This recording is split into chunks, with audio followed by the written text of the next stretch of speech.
Hola, soy Gedeón, un hombre ordinario llamado a hacer algo extraordinario. Hoy quiero contarles mi historia, tal como se narra en el libro de Jueces, capítulos 6 al 8. Acompáñenme en este viaje por la fe y los milagros.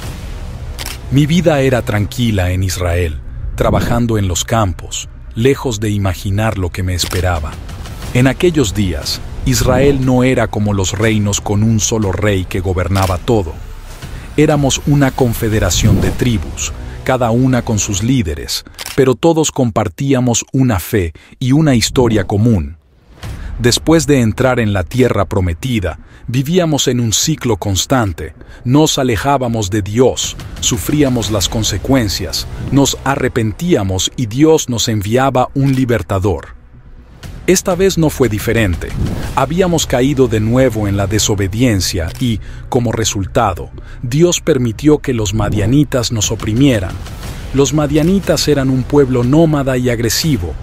Cada año, como una plaga de langostas, invadían nuestra tierra durante la cosecha, destruían nuestros cultivos, mataban nuestro ganado y nos dejaban sin nada, sumiéndonos en la pobreza y el miedo.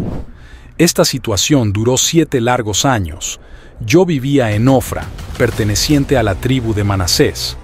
En mi tiempo, la opresión era tan intensa que teníamos que escondernos en cuevas y lugares fortificados. Imaginen el miedo y la desesperación de tener que esconderse, ver cómo el trabajo de un año entero era destruido en cuestión de días.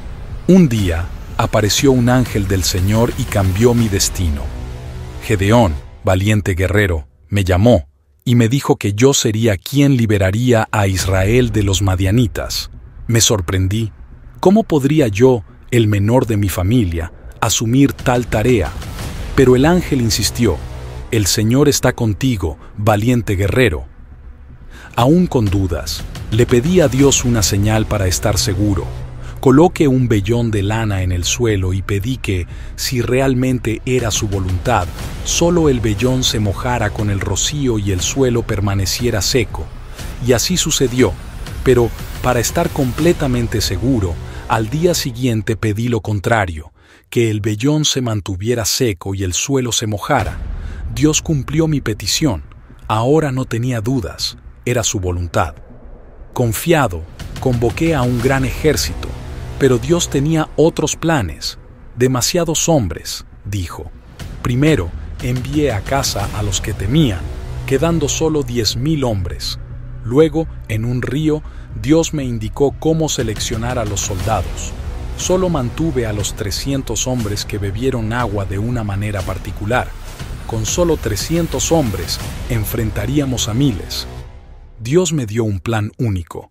Cada hombre llevaría una trompeta, un jarro y una antorcha oculta. A medianoche nos posicionamos alrededor del campamento enemigo. Entonces, al sonar mi trompeta, todos romperían sus jarros, revelarían sus antorchas y tocarían sus trompetas, gritando: «Por el Señor y por Gedeón». Este ataque sorpresa causaría confusión y miedo entre los madianitas. Y así fue. Al oír el estruendo y ver las luces, los madianitas se despertaron en pánico. Confundidos, comenzaron a luchar entre ellos, creyendo que estaban siendo atacados por un gran ejército.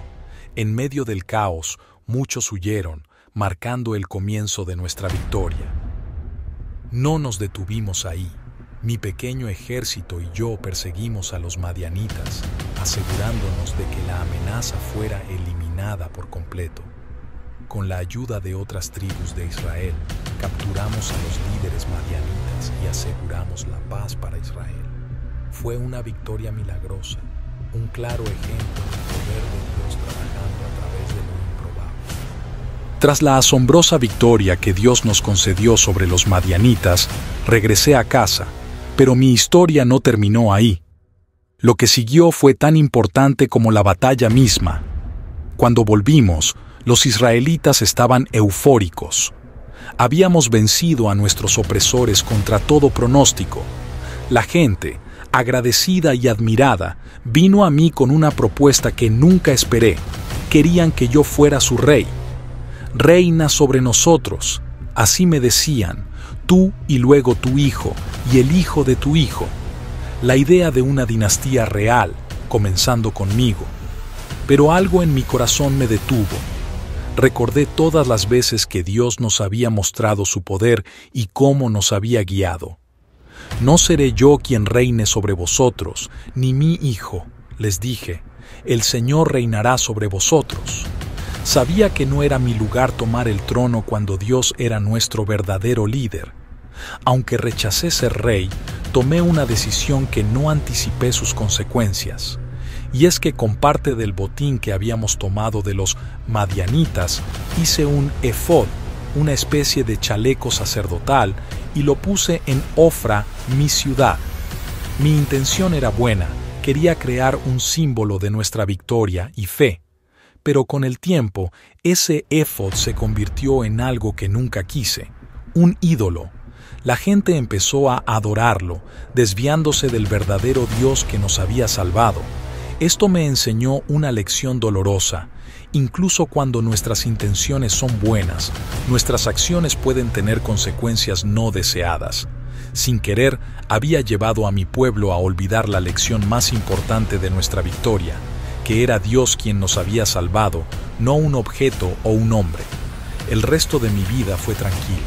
Goberné a Israel durante 40 años, y en ese tiempo el país disfrutó de paz. Aprendí que liderar no es solo sobre las victorias en el campo de batalla, sino también sobre guiar en la fe y en la verdad. Al final, mi historia es una de muchas facetas. Soy recordado como el hombre que con la ayuda de Dios derrotó a los madianitas con solo 300 hombres.